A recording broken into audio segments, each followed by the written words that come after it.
Hello my dear student, आज हम लोग क्लास 10th का एनसीईआरटी हम लोग देख रहे हैं। मैथमेटिक्स रियल नंबर का ये एक्सरसाइज है, यानी चैप्टर 1 हम लोग कर रहे हैं। रियल नंबर पूरा का पूरा कॉन्सेप्ट के साथ। एक्सरसाइज कौन सा है? तो एक्सरसाइज 1.2 है। इसका क्वेश्चन सेकंड का थर्ड हम लोग बनाएंगे।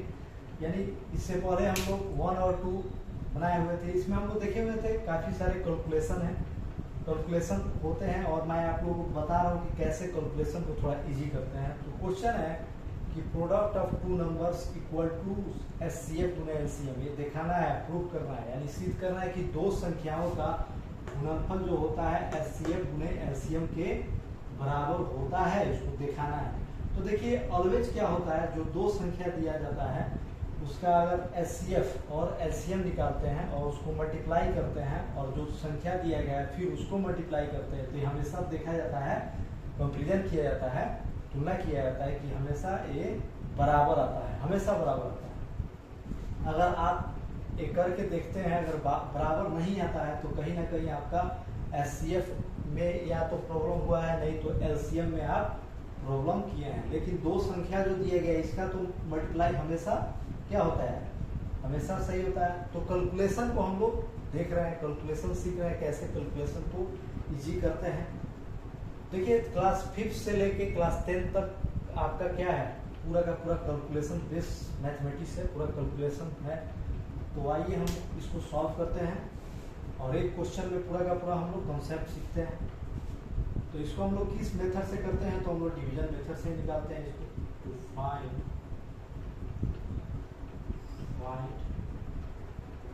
HCF using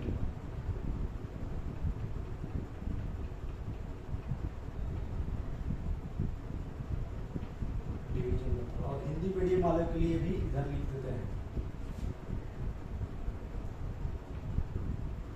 भाग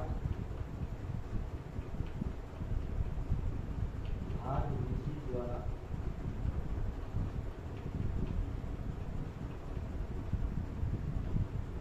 भाग विधि द्वारा एचसीएफ।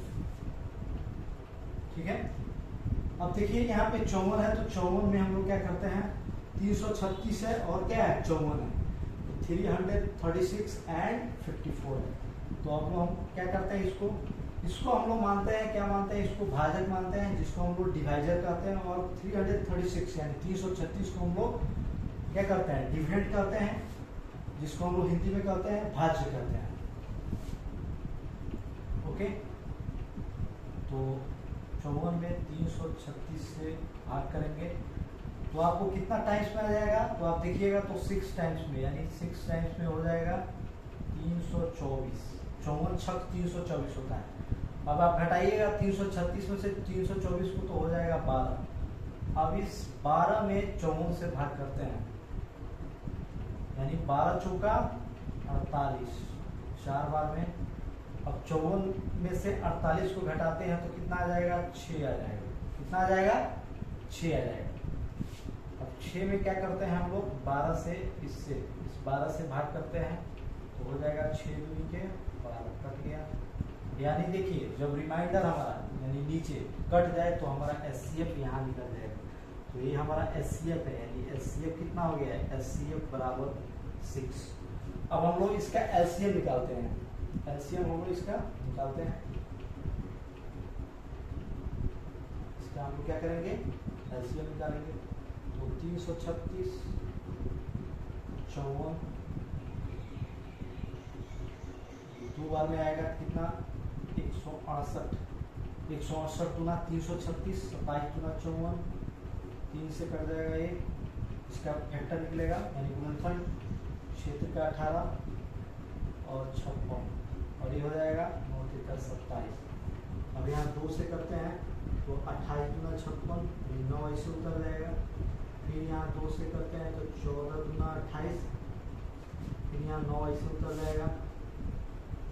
फिर आप कीजिएगा 14 गुना 28, अब 2 सते 14, फिर 9 ऐसे उतर गया। अब क्या करते हैं, 3 7 ऐसे उतरा, 3 3 9। अब देखिए यहाँ देखिएगा 2 कितना बड़ा है, यहाँ 2 देखिए 1 और 2 3 4 4 टाइम्स आया है, यानी 2 का पावर 4। 3 कितना टाइम्स आया है? 1 2 3, यानी 3 का पावर आपका 3। पावर को हम लोग घात बोलते हैं। में 7, यानी इसको आप कितना बार लिखिएगा, टाइम को भी बचाना है, इसलिए 2 का पावर 4 कर देते हैं और 3 का पावर 3 कर देते हैं, यानी 3 बार आया है, 2 4 बार आया है। और क्या करेंगे, तो 2 4 बार यानी कितना हो जाएगा?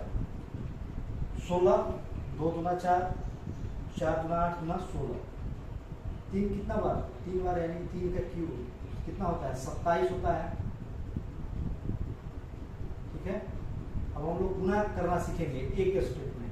देखिए 16 गुने 27, और 27 में यहाँ इकाई स्थान क्या है? 7 है, और 16 में इकाई स्थान क्या है? 6 है। तो 6 में पहले 7 से गुना करते हैं, तो 6 सत्ते 42, फिर कैरी बचा 4। अब क्या करते हैं, अब देखिए यहाँ देखते हैं 27 में 10 प्लेस क्या है? तो 2 है, और यहाँ 16 में इकाई स्थान क्या है, यानी यूनिट प्लेस क्या है? 6 है। अब क्या करते हैं, 6 दूना 12, और 27 का जो पीछे का अंक है यानी इकाई, 6 दूना 12, 12 और 7, 6 दूना 12, और इकाई का ये 7 है 27 का, तो 12 और 7 19, 19 और 4 23, 19 और 4 23, फिर कैरी 2, और 2 में यानी 27 का 10 प्लेस का 2 में 16 का जो 10 प्लेस है उससे मल्टीप्लाई करते हैं, यानी 2 1 जाओ 2, तो यहाँ कैरी बचा है 23 का 2, यानी 4 2 और 2 4, यानी 432, 432, और गुने 7 कर दीजिए, आ गया आपका आंसर। 7 गुना 14, फिर क्या करेंगे, 7 का 21, और यहाँ 22 हो जाएगा, यहाँ 30 हो चुका, 28 2 30, यानी 324 इसका एलसीएम आया। अब हम लोग देखते हैं, यानी जो दिया गया है प्रोडक्ट ऑफ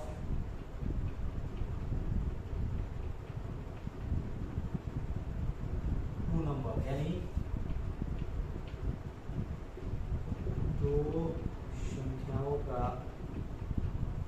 दो संख्याओं का गुणनफल, दो संख्याओं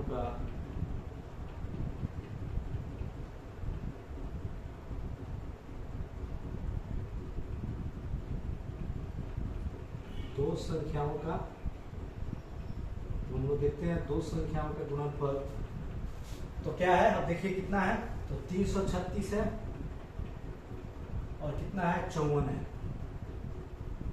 इसको मल्टीप्लाई कर देंगे, वो 336 और 54 को मल्टीप्लाई करेंगे। कैसे करेंगे, तो देखिए यहाँ हम इसको 54 को मान लेते हैं 9 मान लेते हैं, और यहाँ 6 मान लेते हैं, और इसको और इजी कीजिए, इस 9 को हम 3 गुने 3 मान लेते हैं और 6 मान लेते हैं। अब आप देखिए कैसे कीजिएगा इसको, इस 3 में 336 से किए तो 6 का 18 और 33 या 99 होता है, तो 99 और 1 100, यानी 1008।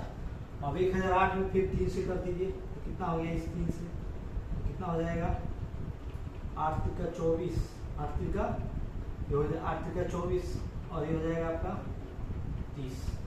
अब फिर 6 से कर दीजिए तो हो जाएगा 6 चौका 24, फिर 4 कैरी 2, 6 12 और 2 14, यानी 6 12 और 14, और कितना हो जाएगा 18, 6 का 18 कितना हो जाएगा 324 में 6 से किए तो 18,144 है, 18,144।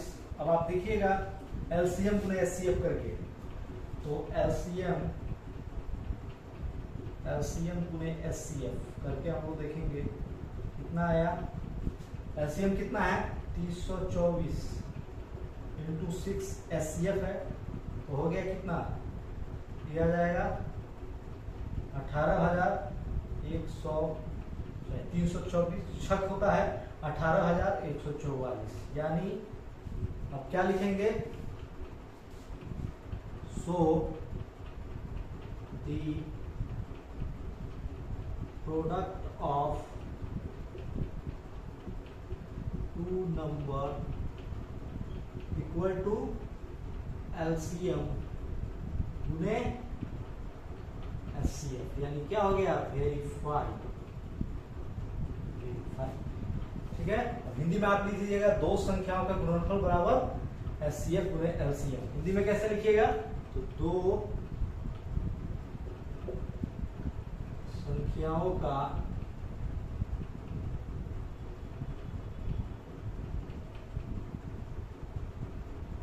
गुणनफल बराबर HCF गुणे LCM। क्या हो गया, सिद्ध हुआ।